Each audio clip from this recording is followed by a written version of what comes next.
palestra hoje nos foi sugerida pelos amigos espirituais e ele fala sobre o duelo em tempos atuais.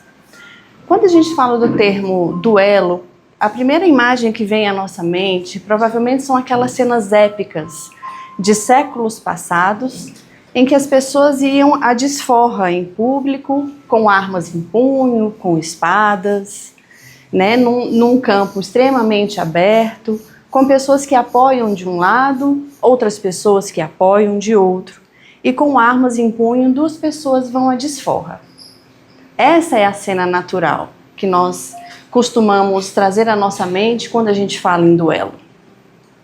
Provavelmente, a gente pensa que duelo não tenha sido tratado pela doutrina espírita, ou espiritualista também, por ser um tema supostamente ultrapassado.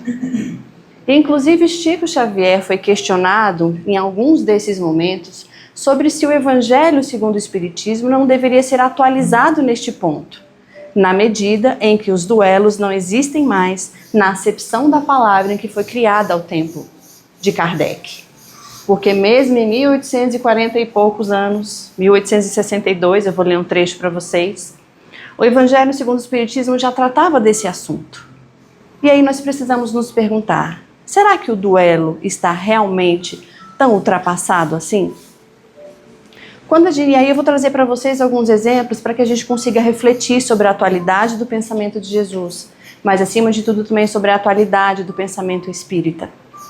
Quando a gente pensa nas brigas de torcida após os jogos de futebol, o que seria essa situação se não dois pensamentos diferentes que duelam entre eles mesmo após algum tempo de divertimento e brigam após o jogo de futebol porque não conseguem aceitar que de um lado ou de outro houve a perda da chance de vencer o outro?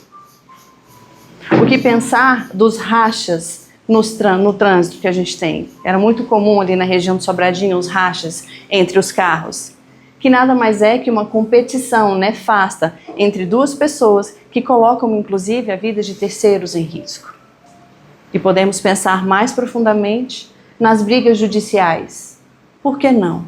Sempre há um duelo de uma parte ou outra. Os inventários familiares, aqueles que tratam principalmente de grandes fortunas ou às vezes de pequenas fortunas também, separam famílias, separam irmãos, porque ficam nessa disputa judicial sobre quem mereceria mais porque cuidou do pai idoso, porque foi ao hospital com a mãe. E o duelo então toma essa nova acepção na atualidade. O que dizer das rinhas com os pequenos galos, das rinhas com os cães, nossos irmãos menores, que vêm a nós também para serem acolhidos, ensinados, para fazerem parte desse mundo em que a gente vive, principalmente os animaizinhos, que são nossos irmãos menores, que vêm para aprender sobre amor, sobre evolução espiritual, também sobre disciplina de seus instintos e são instigados a brigas sanguinolentas até a morte. Então o duelo continua mais atual do que nunca. O duelo continua mais vivo do que nunca. O duelo continua sendo essa parte de nós, orgulhosa, pouco caridosa e extremamente vaidosa, que nos faz internalizar a ofensa que vem do outro, nos levando a pensamentos de desforra. Então há uma atualidade no pensamento quando a gente fala dos duelos. E quando a gente fala nesse assunto, quando a gente procura amadurecer um pouco mais essa temática, a gente observa que a gente pode estender isso para além do que a gente vê na nossa sociedade hoje. Temos duelos políticos, duelos de notícias, duelos de todas as formas nas famílias, nas amizades, nos centros espíritas, espiritualistas, nas igrejas. E de todas as formas as pessoas parecem ter esquecido que o Evangelho nos vem ensinar sobre perdão, sobre indulgência, sobre docilidade, sobre boa-ventura. E estamos nós simplesmente reativos diante de um mundo que tem nos convidado à violência e à iniquidade. Se nós não estivermos atentos a nós mesmos, teremos uma tendência a internalizar esse amargor, esse autoritarismo, essa indiferença que vem do outro, e já tivemos oportunidade de conversar sobre isso outras vezes, e simplesmente reagimos diante daquilo que nos ofende. traçamos ali, dentro do aspecto do duelo, ainda existe o aspecto da premeditação. Porque não é uma resposta imediata a uma provocação, que às vezes a gente realmente não controla muito as nossas emoções. O duelo muitas vezes é premeditado. Você prepara a cena, você prepara a arma, você prepara os passos dentro da sua consciência, dentro do seu coração, e então faz aquilo acontecer. O que torna às vezes o comportamento um pouquinho mais reprovável sobre o ponto de vista da espiritualidade. Mas não precisamos falar também só sobre o ponto de vista externo, do que observamos. Porque se a gente olhar no trânsito é assim, na fila do mercado é assim, na nossa relação com as pessoas é assim. E nós que estamos aqui tentando aprender esse evangelho com Cristo, que estamos tentando melhorar como pessoas, devemos nos observar em cada um desses contextos, para que a vida então nos permita não reagirmos diante da menor ofensa que recebemos. E quando a gente fala de duelo, existem 2 pontos que eu acho importantes ponderar com vocês. Primeiro, o duelo mental e segundo, o duelo emocional. Todos nós vivemos duelos mentais muito profundos conosco mesmo, diariamente, sem que a gente perceba o quanto de energia física, o quanto de energia mental, o quanto de energia espiritual estamos gastando com coisas que simplesmente podem nem acontecer no instante seguinte. Ou então rememoramos, revivemos situações, revivemos diálogos, ofensas, palavras, ações, que vivemos com o outro, a partir do outro e também com o outro. E aquilo toma tanto a nossa faixa mental, sem que a gente consiga se livrar daquele pensamento intrusivo. Quantos de nós não discutimos com pessoas do nosso passado, com pessoas do nosso presente, e ficamos naquela ruminação mental que inclusive incentiva um outro aspecto, que é a obsessão espiritual. Porque aquela briga que eu alimento no meu íntimo, aquela discussão que eu trago à minha mente, à minha energia, reflete na natureza dos espíritos que vão me acompanhar. Os espíritos que inclusive vão dizer e vão me induzir a essa reação agressiva. Vá sim, Elisa, a desforra.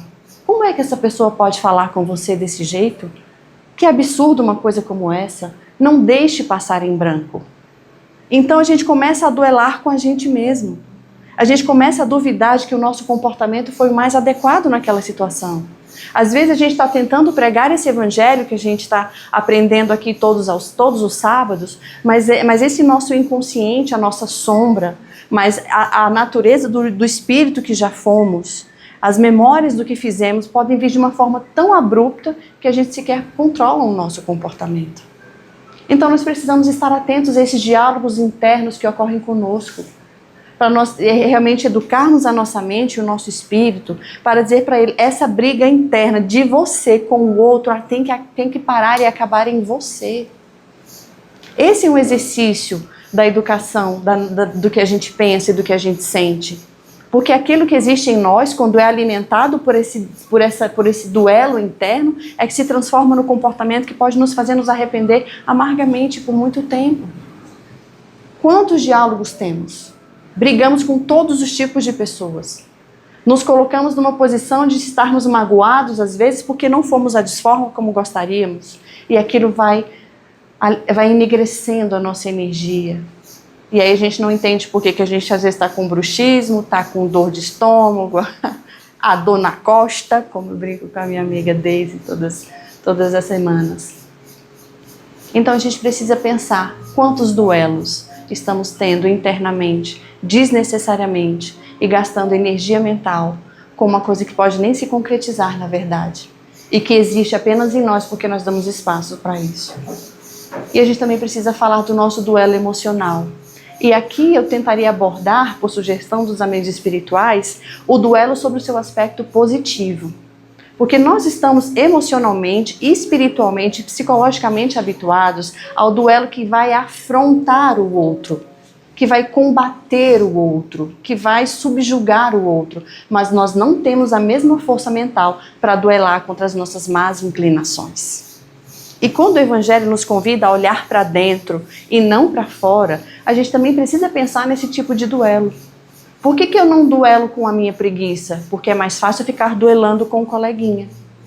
Por que eu não duelo com a minha insatisfação com alguma coisa? Por que eu não duelo com o meu egoísmo? Fica um duelo com a minha inveja, com a minha preguiça e esses outros sentimentos menos elaborados em nós. Porque é mais fácil a gente terceirizar a culpa e jogar a culpa no outro, porque é mais fácil brigar com ele do que brigar com aquilo que existe em mim.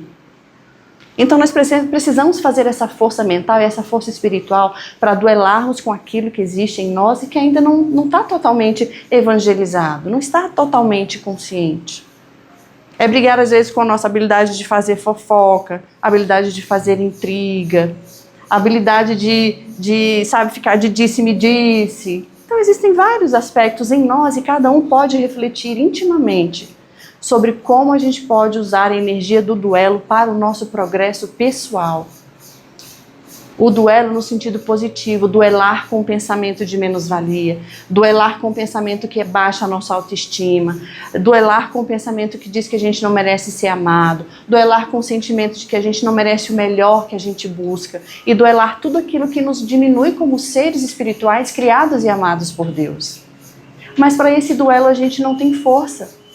Parece que internamente isso tem uma capacidade de nos vencer de uma forma tão incisiva que rapidamente a gente desiste de batalhar pela nossa autoestima, de batalhar pelo nosso amor próprio, de batalhar por mais luz, por mais entendimento.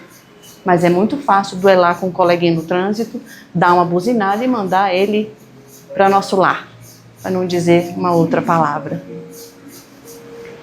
Então vamos pensar sobre o aspecto negativo desse duelo que criamos internamente com nós e que reflete no nosso comportamento. Refletir sobre como olhar para as notícias e perceber o duelo que o Evangelho nos recomenda que tentemos não exercer no nosso dia a dia. Porque aquela mudança que a gente quer no mundo tem que acontecer primeiro em nós. Nós somos também pequenos milagres diários na vida de alguém. Nós também somos pequenas fontes de transformação na vida das outras pessoas. Nós somos aquele lugar onde a pessoa pode vir, ser acolhida, falar da sua dor e não ser incentivada a ir à desforra. Porque nós também somos responsáveis pela influência que geramos no outro. E isso é importante que a gente tenha essa consciência. E vejam vocês que eu vou aproveitar a oportunidade para ler um trecho nessa coisa da gente duelar mesmo com as nossas emoções e duelar com as nossas más inclinações. Essa sim é a energia que a gente precisa dispensar para que a gente viva de uma forma mais plena, mais feliz e mais realizada. E sempre que eu pensar em duelar com o próximo, eu digo, mas isso é sobre mim, não é sobre o outro. Eu não posso terceirizar essa responsabilidade. Então vamos duelar com aquilo que eu acho que não está tão bom em mim, para que a gente possa caminhar evoluindo, se conscientizando. E aí eu, aproveitando, estudando sobre esse tema, inclusive Santo Agostinho escreveu em Paris em 1862. Em 1862 o duelo era mato, né? Era arma para cá, tiro para lá, espadachim para cá, as rinhas, aquela coisa toda. E Santo Agostinho vem nos dizer uma coisa que eu acho muito importante que a gente compreenda, que nós como seres espirituais temos uma história. E o Evangelho segundo o Espiritismo nos diz que isso começou com Caim e Abel. Eu fiquei surpresa em ver no Evangelho como o duelo já nasceu no fundo da nossa história enquanto seres espirituais, nos processos de reencarnação. Então esse duelo já vem de muito antes do Cristo, durante o Cristo e depois do Cristo. Esse duelo existe de uma forma muito atualizada e nós precisamos estar atentos. E Santo Agostinho disse assim: Caim, Caim, que fizeste de teu irmão? A história de Caim e Abel nada mais é um irmão que matou o outro num duelo que foi, inclusive, a história de Caim e Abel, os amigos espirituais também lembrando aqui, foi a primeira história de homicídio no contexto bíblico, né? Caim, Caim, que fizeste de teu irmão? E ele respondeu: foi-me preciso sangue para salvar a minha honra. Dirás a essa voz. Ela, porém, responderá: quiseste salvá-la diante dos homens por alguns instantes que te restam para viver na terra, e não pensaste em salvá-la diante de Deus. Pobre louco. Vejam o que é a impulsividade. Quando nós começarmos a nos conscientizarmos como seres espirituais eternos, Saberemos que as nossas consequências são prolongadas no tempo da nossa vida espiritual, que é eterna. Uma vez tendo sido criados como consciências, nunca mais deixaremos de existir. Porque Deus não parou a sua criação. Ele continua trabalhando, Ele continua criando, Ele continua nos dando oportunidade. Então é claro que existem as reações que são inevitáveis. Nem todos nós temos pontos de luz e equilíbrio o tempo inteiro. Mas aqui ele fala realmente dessa premeditação. Aí ele nos diz o seguinte, que eu achei super importante. Quanto sangue pediria o Cristo, pois, por todos os ultrajes que recebeu? Olha esse carinha aí. Dá uma dor na consciência, não dá não, gente? Dá vontade de falar um palavrão assim, falar, nossa. E o Evangelho nos diz, quanto sangue pediria esse Cristo que nós amamos? Por todos os ultrajes que ele recebeu e a gente está se ofendendo por pouco e por nada. Não somente o feriste com o espinho e a lança, não somente o pregaste no madeiro infame, mas ainda no meio da sua agonia pôde ele ouvir as zombarias que lhe eram prodigalizadas. Que reparação, depois de tantos ultrajes, Jesus vos pediu?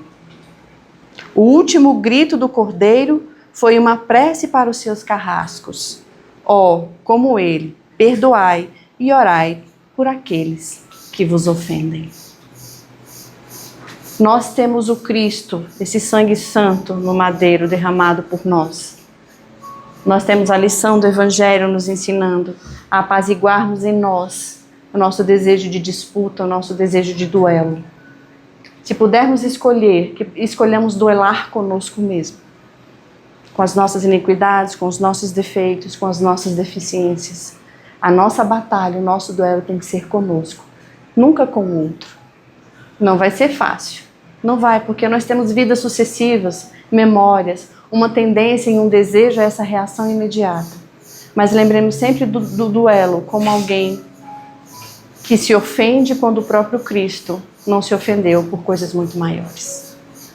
E que a gente consiga aprender, caminhar, internalizar a cada novo dia essas lições, internalizar pouco a pouco o aprendizado, e Deus vai nos dando a oportunidade de nos melhorarmos nesse sentido. Combinado, mas que dá vontade de xingar, dá. E tá tudo bem também. Então, como fazemos de hábito, vou convidá-los a fechar os olhos, a levar o nosso pensamento ao nosso Mestre Jesus. Este Mestre que duelou apenas com o mal, duelou apenas com a negligência com os mais simples, humildes, pobres e vulneráveis. Duelou apenas para proteger o nome de Deus, nosso Pai. Duelou apenas contra o mal, contra as feridas. O Cristo duelou única e exclusivamente contra as doenças. E é através desse sangue santo que pedimos também que Ele nos oriente, nos guie e nos dê oportunidade de transformarmos esse duelo interno com o outro numa vitória, numa batalha e numa vitória interna sobre nós mesmos. Amado Mestre, vós que sois esse irmão, obrigada por mais essa importante lição. Que possamos seguir contigo na semana que virá, na certeza de que os enviados do teu reino, os teus anjos santos e as suas almas benditas intercederão por nós hoje e sempre. Pai nosso que estás nos céus, santificado seja o vosso nome. Venha a nós o vosso reino, seja feita a vossa vontade, assim na terra como no céu. O pão nosso de cada dia nos dai hoje, perdoai as nossas ofensas, assim como nós perdoamos a quem nos tem ofendido. E não nos deixeis cair em tentação, mas livrai-nos de todo o mal. Que assim seja, graças a Deus, graças a Jesus.